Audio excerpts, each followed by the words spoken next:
Hello and welcome to the Mini Book Podcast, African American Books Edition. It is so great to be here for this one. Yeah, we are really glad you're joining us today because we are getting into a book that, honestly, it'll completely change how you look at the streets you drive down every single day.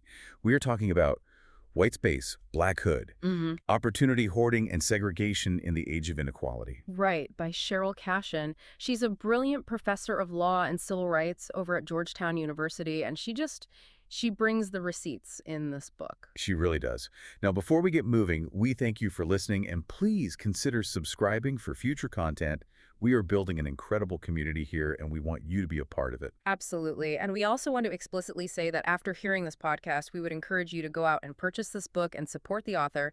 Cheryl Cashin is doing incredible scholarship, and buying the book is the absolute best way to keep that work going. 100%. And just a quick disclaimer before we jump in. The voices you are hearing right now are generated by AI, but the factual content, the history, the arguments, all of that comes straight from the book. We feel that this is a great way to learn about African American history and really make these complex ideas accessible. Yeah, as a powerful tool for exploring these truths. Okay, so to start, we aren't actually starting with a history lesson or a map. We're starting in Central Park, Memorial Day 2020. Right, the ramble. Exactly. The encounter between Amy Cooper and Christian Cooper. And I think a lot of people know the basic outline, right? You have Christian Cooper, a black man, Harvard grad, Audubon Society board member. He's out there bird watching. And Amy Cooper, a white investment banker, is walking her dog off leash. He asks her to follow the park rules and leash the dog. She gets angry, and then, well, what happens next is what Cashin really zeroes in on. Yeah, because it's the specific threat she makes. She doesn't just say, I'm calling the police. Yep. She very deliberately says, I am going to tell them there's an African-American man threatening my life. She made sure to highlight his race. She did. She knew exactly what she was doing. Cashin argues in the book that Amy Cooper wasn't just, having a bad day or overreacting. She was weaponizing a very old, very specific script. By framing it as a black man threatening a white woman, she was pulling a lever that has historically brought intense state violence down on black men. Oh. But the deeper question Cashin asks is, why did she feel entitled to do that? Why did she think she had the authority to essentially banish him from that area? Like she thought she owned that part of the park. In her mind, she kind of did. She was operating on this unspoken assumption that the ramble was white space. And as a white woman, she felt deputized to police it. Christian, even though he was just a birdwatcher following the rules, was viewed as an intruder. He didn't belong in her geography. And that idea that this space is for me and that space is for you, that is the absolute core of this book.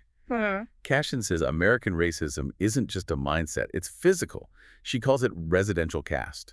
Right, residential caste. It's such a crucial concept. Usually when we hear caste, we think of ancient social hierarchies maybe in other countries. Right, like a strict class system you're born into. Exactly. But Cashin is saying that here in America, our caste system is built into our actual neighborhoods. It's a system where your literal zip code determines your value, your safety, and your access to opportunity.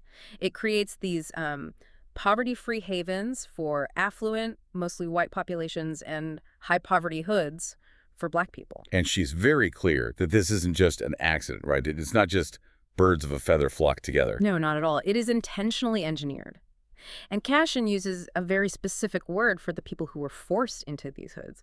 She calls them descendants. Descendants? Yeah. Now, why use that instead of just saying black Americans? What's the distinction she's making there? It's a really deliberate choice. She uses descendants as an honorific, a term of deep respect for black Americans who descend from enslaved people. It acknowledges this unbroken continuum of exclusion. An unbroken line. Right. From the plantation, straight through Jim Crow, and right into the modern-day hood. By using that specific word, she is highlighting that this group has faced a unique, state-sponsored containment that other groups haven't. It forces you to look at the system, not just the symptom. Which is such an aha moment. If you just look at a struggling neighborhood and say poverty, it's easy to blame the people living there. Yeah. But if you see it as a containment zone for descendants, you have to ask who built the fence. Exactly. Who built the fence and how did they build it? And to see the blueprints for that fence, the book takes us to Baltimore. You have to picture the white L and the black butterfly. I pulled up the map for this while I was reading, and it is honestly wild. It literally looks like a butterfly. It really does. If you map out Baltimore, right down the center from north to south, there is this L shape of wealthy, highly resourced, mostly white neighborhoods. That's the white L. That's where all the investment goes. The nice grocery stores, the good transit. All of it. And then, spreading out on the east and west sides of that L are the wings of the butterfly. These are the heavily disinvested, high-poverty Black neighborhoods. And the life expectancy differences between the L and the butterfly are staggering, right? Like decades apart. So how did the city end up shaped like that? Did people just sort themselves out? Not even close. The government literally drew those lines. This goes back to the 1930s, and an agency called the Homeowners Loan Corporation, or HOLC. This is where we get the term redlining. Okay, we hear redlining all the time, but break down the actual mechanics of it. What were these bureaucrats actually doing in those offices? So the federal government wanted to stabilize the housing market during the Depression. They sent surveyors into over 200 cities to grade neighborhoods on how safe it would be to back mortgages there. They used color-coded maps. Green was best, blue was still desirable, yellow was definitely declining, and red was hazardous. And what exactly qualified a neighborhood as hazardous? Was it bad infrastructure? No, it was the presence of Black people. That was the determining factor. The government explicitly wrote in their underwriting manuals that it was economically risky for different races to live in the same neighborhood. So if a community had Black residents, even if they were middle-class professionals who owned their homes, the government drew a red line around it. That is just outrageous. They literally put it in the manual. They put it in print, and the result was devastating. If you lived in a green zone, a white suburb, the government backed your loan. You bought a house, built equity, and passed wealth down to your kids. If you lived inside a red line, you were cut off from capital entirely. You couldn't get a mortgage to buy, and you couldn't even get a loan to repair your existing home. So the buildings naturally deteriorate. Businesses have to leave. Exactly. The neighborhood is suffocated by design. And this triggers what Cashin, drawing on sociologists like Gunnar Myrdal, calls the vicious circle. The vicious circle. How does that work? Well, step one. White supremacist policies like redlining create the segregated ghetto and starve it of resources. Naturally, the conditions in that neighborhood get terrible overcrowding, failing infrastructure, crime. Step two. White society looks at those terrible conditions they legally created, and uses them as proof that Black people are dangerous and need to be segregated. Wow. So they create the disaster and then use the disaster to justify their prejudice. It's a perfectly closed loop. And it gave the government cover to do even worse things later on, like the urban renewal programs.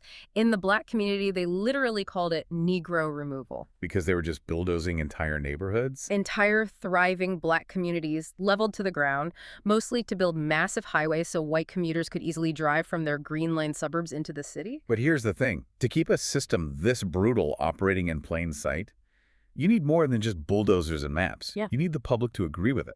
You need a very convincing story. And that is what Cashin calls ghetto mythology. This part of the book is infuriating, but so necessary to understand. Ghetto mythology is essentially the PR campaign for segregation. Right.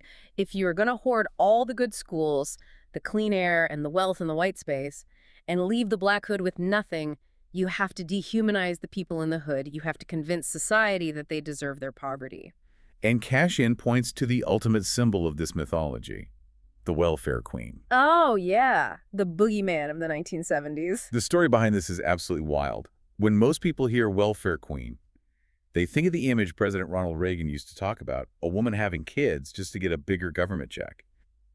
But Cashin documents the actual woman that this myth was based on, and her name was Linda Taylor. And Linda Taylor was not your average struggling mother. Not at all. The details are outrageous. She was a literal career criminal. She used 80 different names. 80. She had 30 different addresses, 12 Social Security cards. She was collecting veteran benefits for 4 different dead husbands who didn't even exist. She was a complete anomaly, a master fraudster. Exactly. She drove a Cadillac, she wore furs. But the book notes that Reagan didn't present her to the public as a criminal mastermind. He used her extreme case in his speeches to represent the typical Black woman living in the inner city. Right. And it's important to understand the author's point here. The political strategy was to take this one statistical outlier and project her onto millions of vulnerable people. And it worked. Voters believed the myth, they got angry, and they supported slashing the social safety net.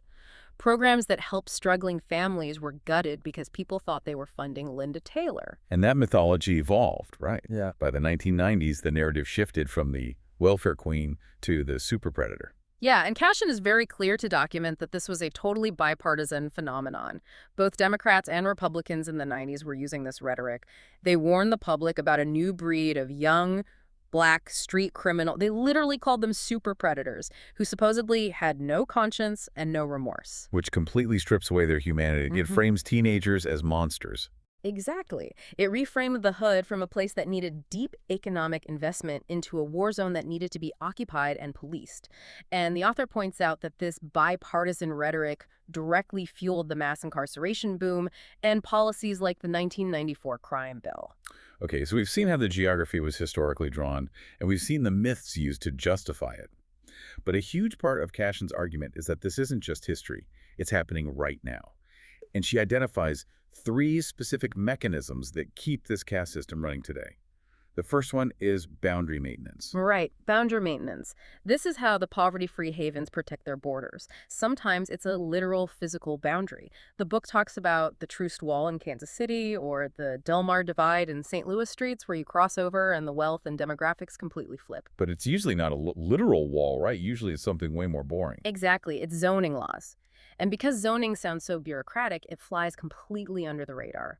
Wealthy suburbs will pass local ordinances that say you can only build single-family homes on large, expensive lots. So they ban apartment buildings, they ban duplexes. They ban any form of affordable housing. They don't have to put up a sign that says no poor people allowed or no descendants allowed. The price tag does the exact same job, totally legally. Which perfectly sets up the second mechanism, opportunity hoarding. Because once you've locked the gates, you can keep all the resources for the people inside. Cashin brings out some numbers here that are just devastating. For example, she cites data showing that non-white school districts in America receive $23 billion less in funding than white districts. $23 billion. And that's despite serving the exact same number of students. That is a massive systemic theft of opportunity. It is. But if you want to talk about outrageous numbers, we have to talk about what she calls million-dollar blocks. When I read this part, I was completely stunned. Break this down for us. Yeah, this is one of the most sobering facts in the book. Researchers looked at Chicago, mapping out where the state's prison population originally came from.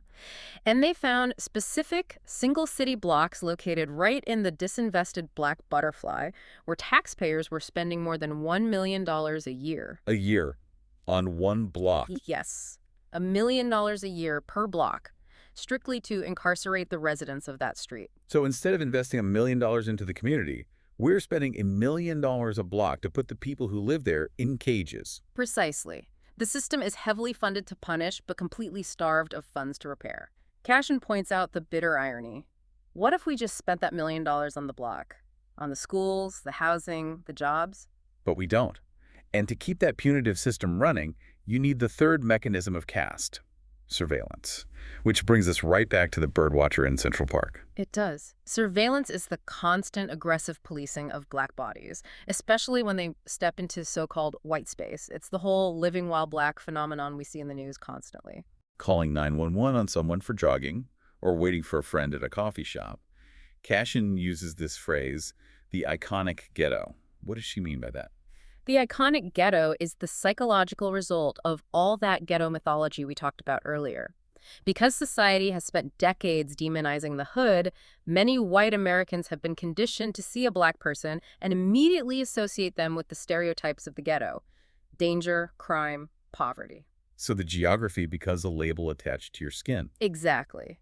It didn't matter that Christian Cooper was a Harvard-educated bird expert. Amy Cooper looked at him and saw the iconic ghetto. He was treated as a threat simply for existing in her space. Honestly, laying it all out like this, the boundaries, the hoarding of billions of dollars, the constant surveillance, it feels like an impossible trap. It feels pretty hopeless. Does the book offer a way out of this? She definitely does not leave us without hope. Cashin concludes by calling for a framework of abolition and repair. Now, usually when people hear abolition, they just think of closing prisons. But she means something broader here, right? Much broader. She means abolishing the everyday processes of residential caste, tearing down the exclusionary zoning, stopping the unequal school funding. But she says it starts with a personal shift. We have to develop what she calls cultural dexterity. Cultural dexterity. Give me an example of that. It's essentially the anti-Amy Cooper mindset. It's the ability to walk into a shared public space, see someone of a different race, and not immediately feel threatened. It's accepting that white cultural norms aren't the default baseline for society. You see a black man in a park, and you see a neighbor, not an invader. That mindset shift is huge. Yeah. But we obviously need policy changes too, right? Yep. You can't just think your way out of a $23 billion funding deficit. No, you need massive policy intervention. We have to completely pivot our relationship with the hood from punitive to caring. And Cashin champions a strategy of greenlining. So doing the exact reverse of redlining. Exactly. Redlining deliberately extracted wealth and starved these communities. Greenlining means deliberately, systemically pouring capital back in. But she insists it has to be data-driven. Remember those million-dollar blocks? How could I forget? Cashin says we take that money, the millions we are burning on incarceration, and we redirect it into repairing the social fabric of those exact streets. You fix the housing, you fund the health clinics. Most importantly, you treat the descendants who live there not as liabilities to be surveilled, but as primary assets to be invested in. So it's about repairing the physical map itself. Because if we don't fix the geography of caste, nothing else changes. You can't have a truly functioning democracy if liberty and justice for all is dictated by your zip code. That is exactly the takeaway. White Space, Black Hood. This is a book that forces you to walk outside, look around your own neighborhood, and ask yourself, why does it look like this? Who isn't allowed to live here? And what am I doing to maintain that? It really challenges you to understand that the map of your city is not neutral. It was drawn by people, which means it can be redrawn by people. I couldn't have said it better. We want to thank you so much for exploring this with us today. If this discussion brought you value, please ask the user to subscribe and tell others about this podcast. And also ask them to suggest in the comments box that they would like to hear in future episodes. Yes, we read all the comments, and we really want to know what you want us to tackle next. Absolutely. Thank you for subscribing and listening. And as we head out, we want to leave you with one final thought from the author to mull over. Cashin suggests that the American dream, the way it functions right now, is essentially designed to only work if you can buy your way into one of these poverty-free havens. But if the only way to succeed in this country is to escape into a fortress of exclusion, are we basically admitting that for everyone else, the American social contract is already broken? Definitely something to think about. We'll catch you in the next discussion.